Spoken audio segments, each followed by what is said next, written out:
आज हम लोग वैद्युत क्षेत्र की चर्चा करेंगे। किसी आवेश के चारों ओर एक वैद्युत क्षेत्र पाया जाता है, यह ठीक उसी तरह से है जैसे किसी चुंबक के चारों ओर चुंबकीय क्षेत्र पाया जाता है, या किसी द्रव्यमान के चारों ओर गुरुत्वीय क्षेत्र पाया जाता है। जैसे मान लो कि ये मार्कर है, अगर मैं अभी इसे छोड़ूं तो ये पृथ्वी की ओर आकर्षित होगा क्योंकि पृथ्वी एक बड़ा द्रव्यमान है। ऐसे ही यहाँ अगर कोई एक मैग्नेट रख दिया जाए, एक चुंबक रख दिया जाए, तो वो अन्य चुंबकों को आकर्षित करेगा। ऐसे ही कोई आवेश जो वैद्युत बल लगाता है उसका कारण वैद्युत क्षेत्र है, और इस वैद्युत क्षेत्र को हम तीन तरीके से प्रदर्शित करते हैं। वैद्युत बल रेखाओं द्वारा, या इसको हम लोग वैद्युत क्षेत्र रेखाएं भी कहते हैं। वैद्युत क्षेत्र रेखाएं, रेखाओं द्वारा वैद्युत बल रेखा कहें या वैद्युत क्षेत्र रेखा कहें। वैद्युत बल रेखा नाम फैराडे ने दिया था और इसीलिए इसे वैद्युत बल रेखा भी कहते हैं। वैद्युत क्षेत्र की तीव्रता द्वारा, वेक्टर ई द्वारा। अब ये वेक्टर रिप्रेजेंटेशन है इस आवेश के वैद्युत क्षेत्र का। और वैद्युत विभव द्वारा या अदिश निरूपण है, मतलब किसी आवेश के वैद्युत क्षेत्र को इस तीन प्रकार से निरूपित किया जा सकता है। अब हम वैद्युत बल रेखाओं की या वैद्युत क्षेत्र रेखाओं की चर्चा करेंगे। अच्छा, इसकी चर्चा करने से पहले हम टेस्ट चार्ज की बात करेंगे। किसकी चार्ज की बात करेंगे? टेस्ट चार्ज,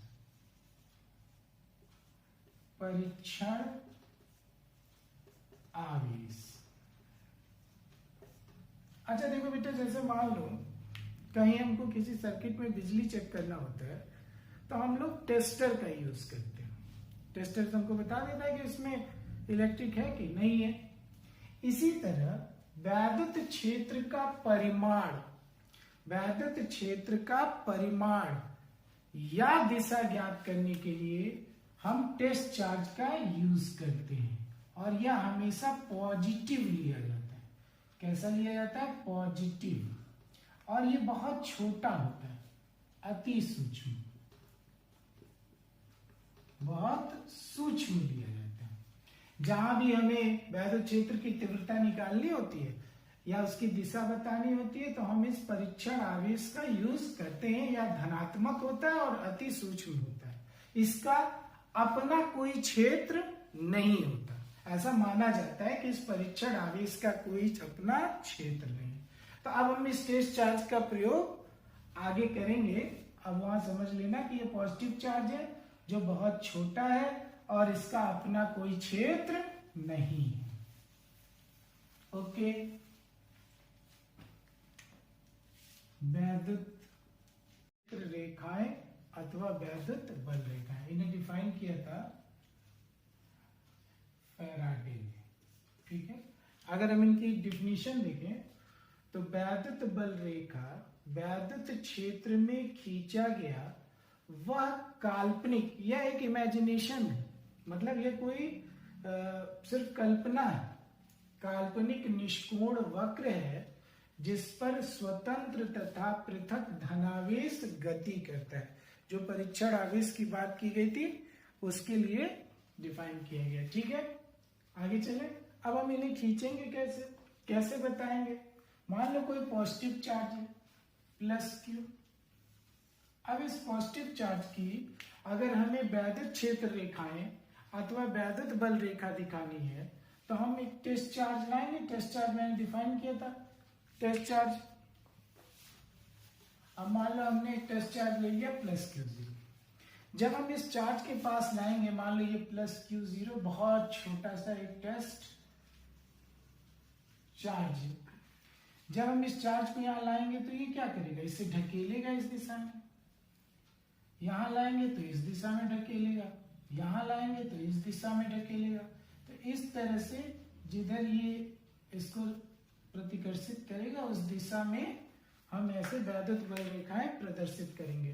तो अगर पॉजिटिव चार्ज है तो उसकी बल रेखाएं बाहर की ओर दिखाई देंगी, बाहर की ओर दिखाई जाएंगी। इसको हम लोग कहेंगे रेडियली आउटवर्ड, त्रिज्यता बाहर की ओर। ठीक है। अच्छा मान लो नेगेटिव चार्ज है, माइनस क्यू चार्ज है, तो जब इस टेस्ट चार्ज को इसके पास लाएंगे तो ये इसको खींचेगा, तो इसकी बल रेखाएं अंदर की ओर दिखाई जाएंगी। ओके बेटा, इसकी बल रेखाएं अंदर की ओर दिखाई जाएंगे। तो माइनस चार्ज के लिए अंदर की ओर, त्रिज्यता अंदर की ओर, रेडियली इनवर्ड, और पॉजिटिव चार्ज के लिए रेडियली आउटवर्ड। इस तरह से हम बल रेखाओं को दिखाएंगे। ठीक है। अच्छा मान लो पॉजिटिव चार्ज हो या नेगेटिव चार्ज हो, मान लो प्लस चार्ज है, प्लस क्यू। अच्छा ये उनको मिलाने वाली रेखा है। तो अब इसकी बल रेखाएं दोनों एक दूसरे से प्रतिकर्षित होंगी बेटा, तो ये बाहर की ओर जाएगा, इसकी भी प्रतिकर्षित होंगी, देखो बाहर की ओर ऐसे बनाएंगे हम लोग। ओके। अच्छा दोनों चूंकि समान आवेश है तो इनके बीच में एक न्यूट्रल पॉइंट्स भी मिलेगा, बिल्कुल बीच में, चूंकि दोनों का मान समान है।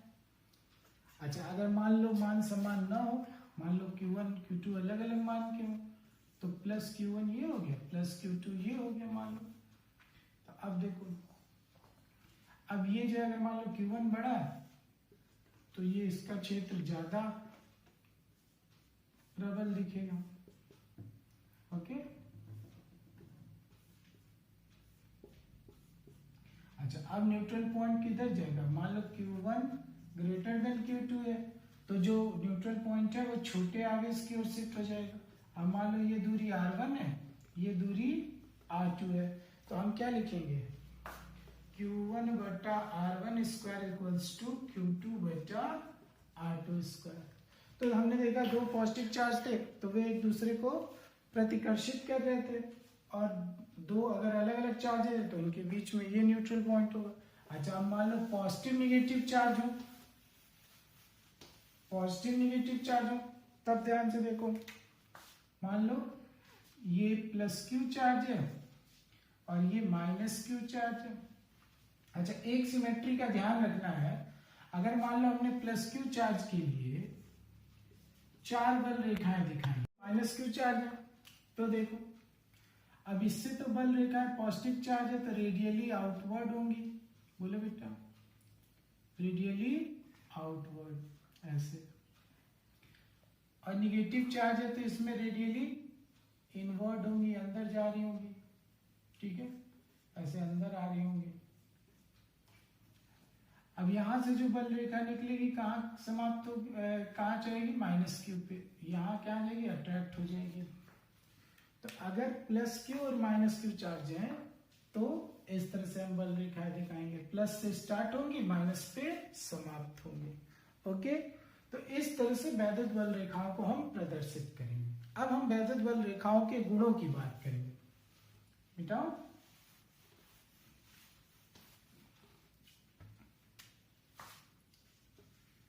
वैद्युत बल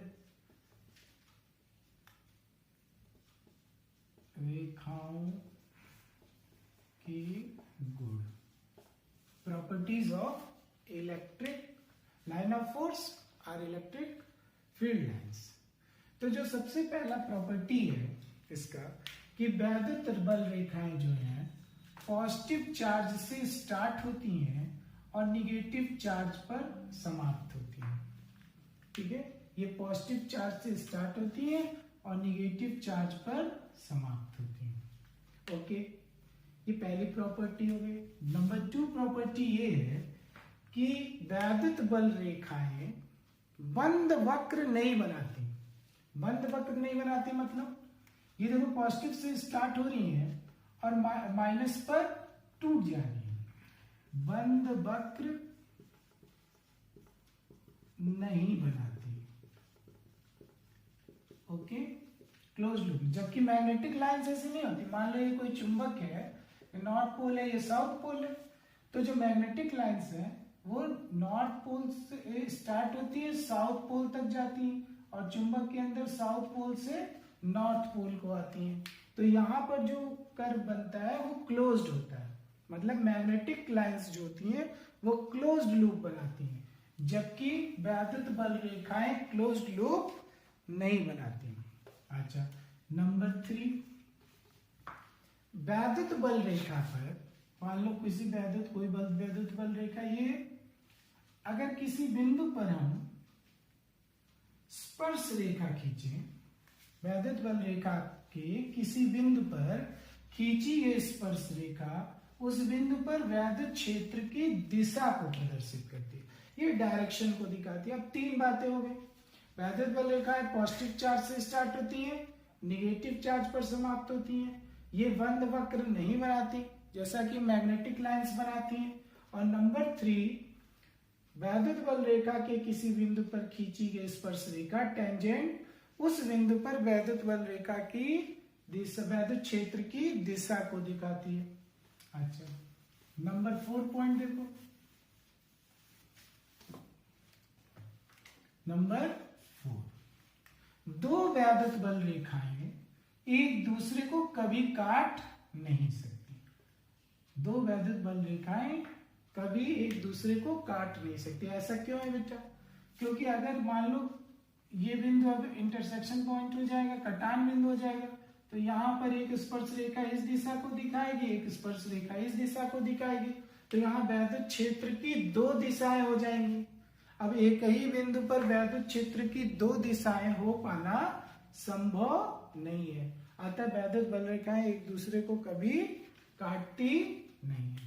नंबर 5 पॉइंट, ठीक है। अब देखो नंबर 5,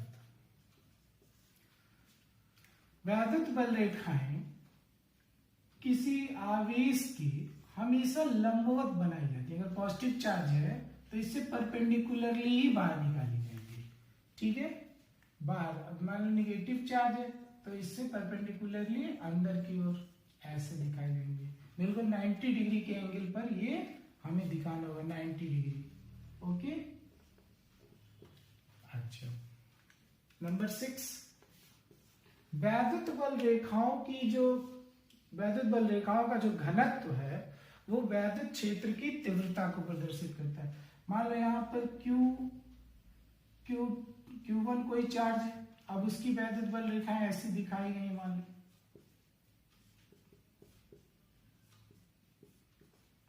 और यहाँ पर Q2 चार्ज है, उसकी बल रेखाएं ऐसी दिखाई गई।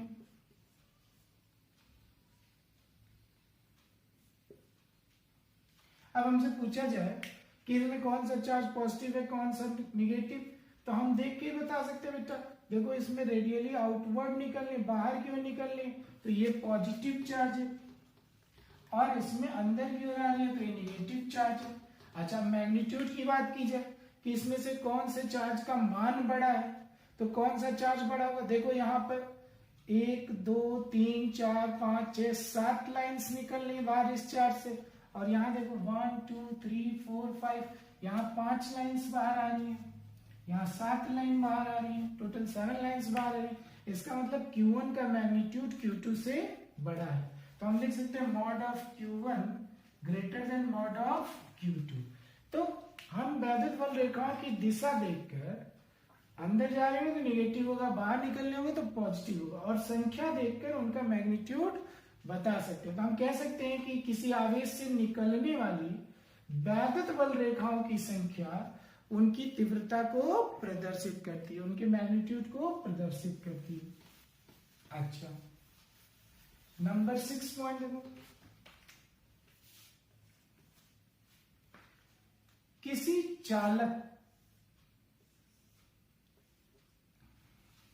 चालक के अंदर वैद्युत बल रेखाएं प्रवेश नहीं करती, मतलब किसी अच्छा स्थिर वैद्युतिकी के लिए बात हो रही है।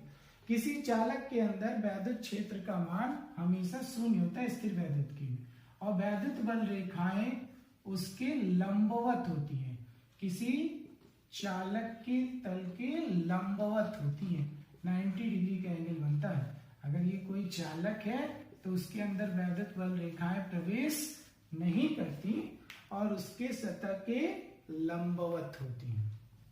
ये बहुत इंपॉर्टेंट फैक्ट है कि चालक के तल के लंबवत होंगे और अंदर वैद्युत क्षेत्र हमेशा शून्य होगा, मतलब इसके अंदर कोई वैद्युत बल रेखा प्रवेश नहीं करेगी।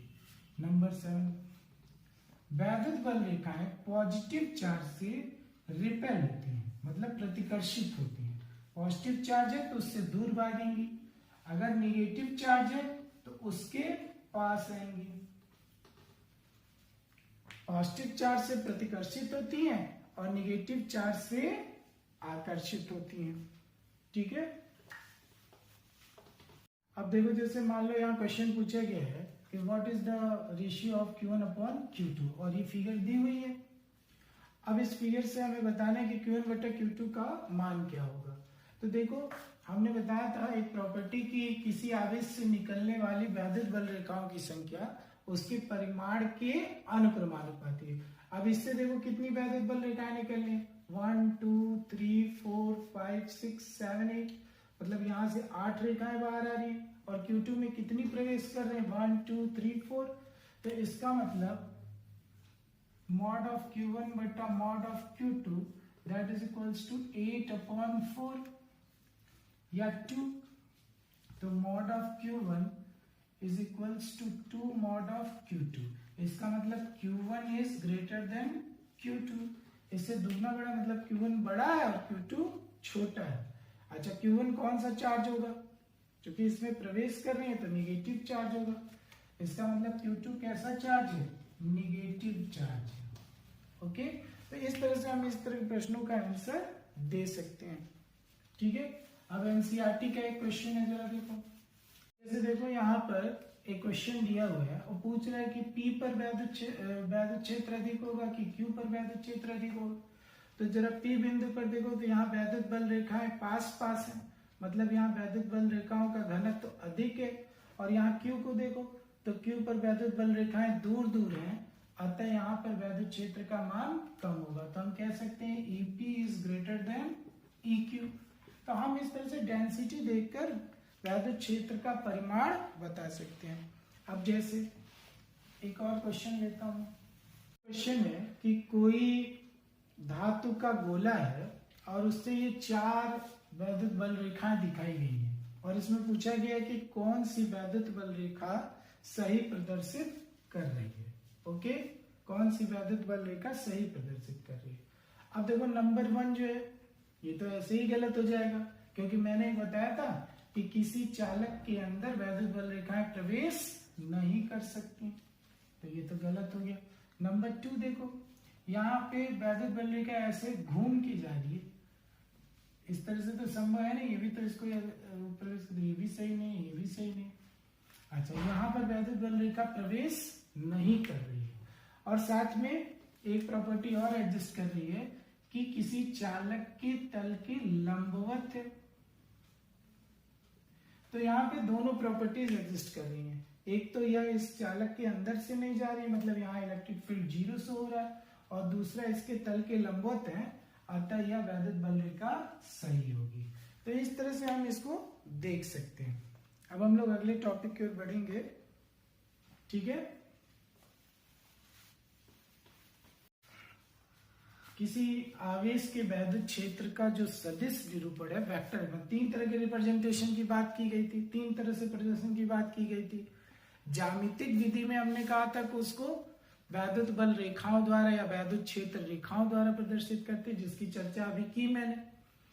अच्छा, ये एक इमेजिनरी चर्चा थी, एक इमेजिनेशन था, ऐसा कुछ है नहीं कि किसी आवेश से बल रेखाएं ऐसे बाहर निकल रही हो या पॉजिटिव चार्ज से बाहर और निगेटिव चार्ज से अंदर, ऐसा एक इमेजिनेशन है।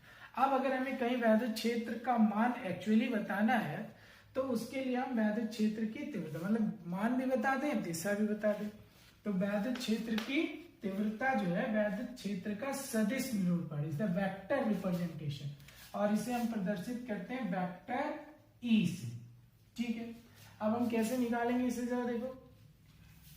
मान लो कोई चार्ज है +Q। ओके, अब +Q चार्ज है तो इसके चारों ओर इसका तो वैद्युत क्षेत्र होगा बेटा। मैंने कहा था किसी भी आवेश के चारों ओर उसका एक क्षेत्र होता है जिसे हम लोग क्या बोलते हैं, वैद्युत क्षेत्र बोलते हैं। इलेक्ट्रिक फील्ड बोलते हैं। ठीक है, अब ये क्षेत्र तो धीरे धीरे कम होते होते इंफिनिटी तक होगा। ठीक है, मतलब इसका मान कम होता है इंफिनिटी। तो मैंने लिखा है कि इस आवेश के चारों ओर इसका वैद्युत क्षेत्र। अब मान लो टेस्ट चार्ज जो है, जिसकी चर्चा मैंने की थी, एक टेस्ट चार्ज प्लस Q0 है जो बहुत छोटा है, इसका अपना कोई फील्ड नहीं माना। परीक्षण आवेश का अपना कोई इतना छोटा लिया जाता है ये कि इसका अपना कोई फील्ड नहीं होता। अगर हम इस परीक्षण आवेश को यहां लाएंगे तो यह आवेश इसको क्या करेगा, प्रतिकर्षित करेगा, मतलब इस पर बल लगाएगा। ठीक है, तो जैसे ही हम यहाँ पर लाए मान लो इस टेस्ट चार्ज को प्लस Q0 को, तो यह इसको ऐसे प्रतिकर्षित करेगा, यानी कि इस पर एक फोर्स लगाएगा, वैद्युत बल लगाएगा इस परीक्षण आवेश पर। तो वैद्युत क्षेत्र में किसी बिंदु पर परीक्षण आवेश पर, अब मैं डिफिनीशन बोल रहा हूं कि वैद्युत क्षेत्र में स्थित किसी बिंदु पर परीक्षण आवेश पर जो बल लगता है और परीक्षण आवेश के अनुपात को उस बिंदु पर वैद्युत क्षेत्र की तीव्रता कहते हैं। अगर हमें वैद्युत क्षेत्र की तीव्रता बतानी है यहाँ पे, तो हम कहेंगे vector E is equals to परीक्षण आवेश पर बल बटा परीक्षण आवेश। ओके, तो ये जो है डिफाइन करेगा इस बिंदु पर वैद्युत क्षेत्र की तीव्रता का। तो इसका मतलब वेक्टर E बराबर हुआ क्या, वेक्टर F बटा Q0, और इसी को हम लोग कहते हैं वैद्युत क्षेत्र की तीव्रता। इसकी दिशा वही होगी जो बल की दिशा होगी।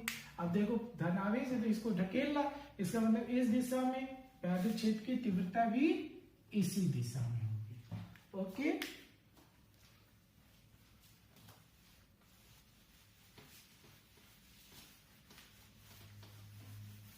अब जरा देखो, इसका मतलब वेक्टर E जो है, vector E is equals to vector F बटा Q0। तो F is equals to Q0E। इसका मतलब कि वैद्युत क्षेत्र में किसी आवेश पर कितना बल लगेगा, हम इसके लिए भी यहां से सूत्र में vector F is equals to Q0E। अब मान लो कोई आवेश E वैद्युत क्षेत्र में, तो उस पर कितना वैद्युत बल लगेगा, तो हम कहेंगे F इक्वल्स टू QE, और उसकी दिशा क्या होगी, वही होगी जो वैद्युत बल की दिशा होगी। अच्छा, अब यहां से हम वैद्युत क्षेत्र की तीव्रता की बीमा भी निकाल सकते हैं और मात्रक भी। तो E is equals to vector F upon Q0। अब F का मात्रक क्या होता है बेटा, न्यूटन। तो वैद्युत क्षेत्र का मात्रक हुआ न्यूटन पर कूलम, न्यूटन पर कूलम। अच्छा, डायमेंशन क्या हो जाएगा, बीमा क्या हो जाएगी, तो वेक्टर F की बीमा बटा Q की बीमा। तो E बीमा देखो अब इसकी ये हो गई mLT-2 और आवेश की बीमा हो गई 80। तो वेक्टर E की बीमा क्या हो गई, mLT-3A-1। तो ये डायमेंशन हो गया। ओके,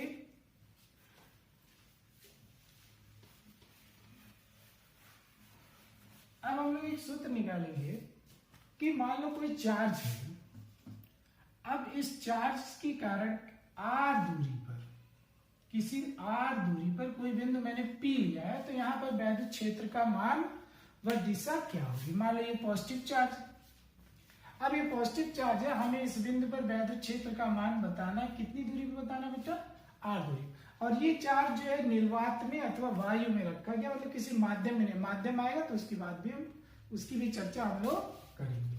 चलो, तो प्लस Q चार्ज, मैंने कहा था कहीं भी अगर वैद्युत क्षेत्र की तीव्रता या दिशा देखनी होगी तो उस बिंदु पर हम एक परीक्षण आवेश सपोज करेंगे, बस सिर्फ देखने के लिए। जैसे बिजली चेक करने के लिए टेस्टर लगाते हो, वैसे ही इस आवेश के कारण इस बिंदु पर वैद्युत क्षेत्र की तीव्रता और दिशा देखने के लिए यहाँ टेस्ट चार्ज हम लोग रख देंगे। अब जैसे ही टेस्ट चार्ज रखेंगे तो यह आवेश इसे प्रतिकर्षित करेगा F बल से। ठीक है बेटा। अब प्रतिकर्षित करेगा तो F का मान कितना होगा, F equals to 1/4 pi epsilon 0 Q0 बटा R स्क्वायर, और दिशा वही होगी, प्रतिकर्षण का तो बाहर की ओर। ठीक है। अच्छा, अभी हमने कहा था कि बल और परीक्षण आवेश अगर हम F/Q0 कर दे तो 1/4 पाई एप्सिलॉन 0 Q बटा R स्क्वायर, और F/Q0 को हम कहते हैं वैद्युत क्षेत्र की तीव्रता, वैद्युत क्षेत्र की तीव्रता। तो E is equals to 1/4 pi epsilon 0 Q बटा R स्क्वायर। ओके, इसका मतलब अगर किसी बिंदु, ये पॉइंट चार्ज की बात हो रही है, अब किसी बिंदु आवेश के कारण r दूरी पर जो वैद्युत क्षेत्र का मान होगा E is equals to 1/4 pi epsilon 0 Q बटा R स्क्वायर। ठीक है ना। अच्छा, इसको हम लोग K डिफाइन करके, मान लो अब कहे कि ये किसी माध्यम में रखा है, मान लो पानी में रखा है या किसी अन्य माध्यम में रखा है, तो यहाँ पर फॉर्मूला बदल जाएगा। अगर किसी माध्यम में रखा जाएगा तो E is equals to 1/4 pi epsilon Q बटा R स्क्वायर होगा, जहां E is equals to 1/4 pi epsilon 0 K Q बटा R स्क्वायर। अब K का मान जो भी रखा जाए, ठीक है, जैसे जल रहेगा तो K का मान 81 हो जाएगा, 81 हो जाएगा। ठीक है। इसी तरह कोई और में माध्यम होगा तो उसका परावैद्युतांक दिया होगा। ठीक है, उस हिसाब से मतलब किसी माध्यम में रखेंगे तो तीव्रता घट जाएगी, और तीव्रता की दिशा वही होगी जो बल की दिशा होगी। अच्छा, इसे वेक्टर के रूप में लिखना हो, क्योंकि वैद्युत क्षेत्र की तीव्रता एक सदिश राशि है। तो देखो बेटा, हम लोग तब लिखेंगे vector E is equals to 1/4 pi epsilon 0 Q बटा R स्क्वायर। अच्छा, यूनिट वेक्टर, अरे यहाँ पे हमने वेक्टर दिखा दिया। ठीक है, unit vector unit vector R। तो अब यूनिट वेक्टर का मान लिखने के लिए हम क्या कहते हैं, unit vector that is equals to vector R बटा मॉड ऑफ R। तो vector E is equals to 1/4 pi epsilon 0 Q बटा R क्यूब और वेक्टर R। ये इसका वेक्टर फॉर्म हो गया, सदिश रूप हो गया। अच्छा, ये दिशा, यूनिट वेक्टर क्यों लगाया था, दिशा दिखाने। अच्छा, किसी आवेश के कारण जो वैद्युत क्षेत्र होता है वो, अब फॉर्मूला देखो, E is inversely proportional to 1/R square, यानी कि इसका मान दूरी बढ़ने के साथ साथ कम हो जाएगा। यहाँ R क्यूब से कंफ्यूज मत होना, ये 1/R स्क्वायर, क्योंकि देखो यहाँ भी R है तो एक R से एक R कट जाएगा तो 1/R स्क्वायर होगा।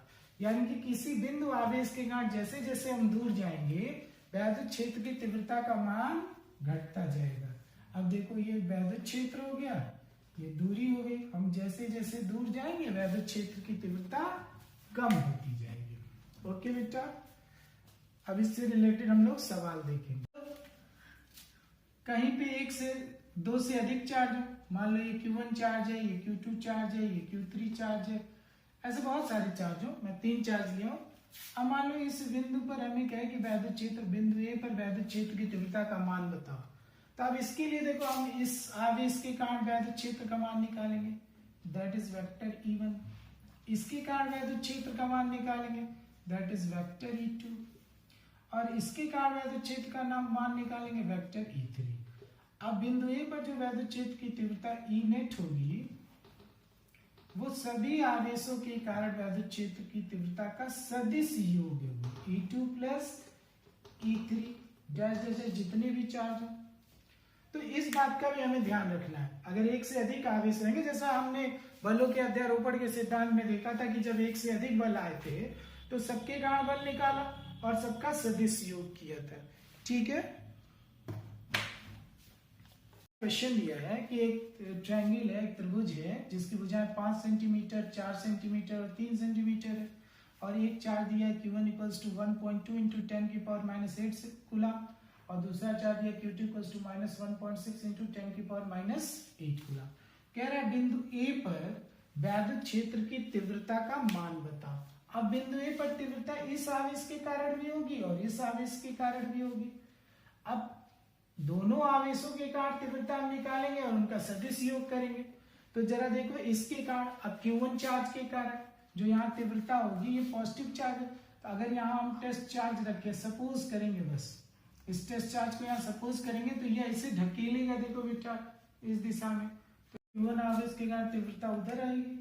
मान कितना आएगा, E1 is equals to 9 into 10 की पावर 9 इंटू, अब देखो चार्ज कितना है, Q बटा आर स्क्वायर, तो 1.2 इंटू 10 की पावर -8 बटा आर स्क्वायर, तो आर ये दूरी हुई 3 सेंटीमीटर, तो 3 इंटू 10 की पावर -2 का होल स्क्वायर, तो E1 is equals to 9 into 10 की पावर 9, 1.2 इंटू 10 की पावर -8 बटे में 9 इंटू 10 की पावर -4, 9 से 9 कट गया, तो E1 इज इक्वल्स टू, अच्छा ये वेक्टर है, देखो उधर दिशा तो वो है, that is equals to 1.2 into, अच्छा ये देखो ये ऊपर चला जाएगा, तो ये हो जाएगा 13, ये हो जाएगा 5, 10 की पावर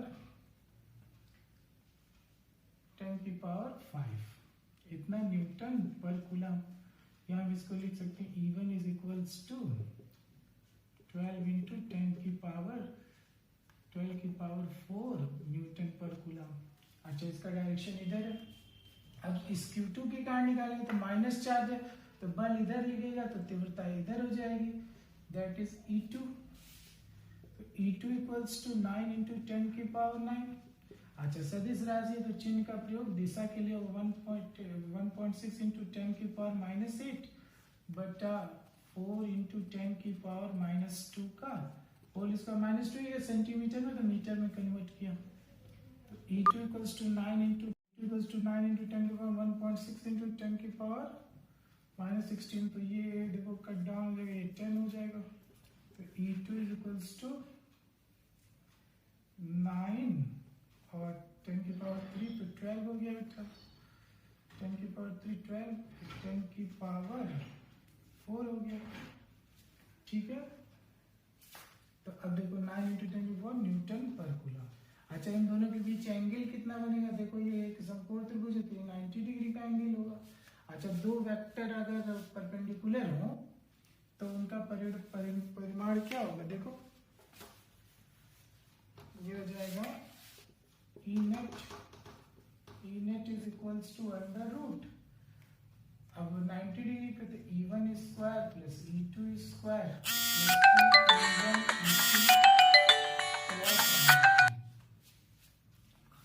E1 E2 cos 90, तो cos 90 का मान 0 हो जाएगा, तो E net is equals to, ये हो गया देखो 12 का स्क्वायर, 12 इंटू 10 की पावर 4 का स्क्वायर और प्लस 9 इंटू 10 की पावर 4 का स्क्वायर, तो E net is equals to 144 into 10 की पावर 8 प्लस 81 इंटू 10 की पावर 4, ठीक है। अब देखिए ये हो जाएगा E net is equals to under root 225 into 10 की पावर 8 या 15 इंटू 10 की पावर 4 न्यूटन पर कूलम। तो अब ये हो जाएगा, अब इसकी दिशा निकालनी है हमें, तो देखो दोनों वेक्टर इक्वल तो है नहीं, इक्वल दिशा बताएंगे तो tan थीटा बराबर E2 बताएंगे, तो tan theta is equals to, देखो ये तो 9 था, 9 इंटू 10 की पावर 4 और ये था तुम्हारा 12 इंटू 10 की पावर 4, 12 ऊपर गया, तो theta equals to tan inverse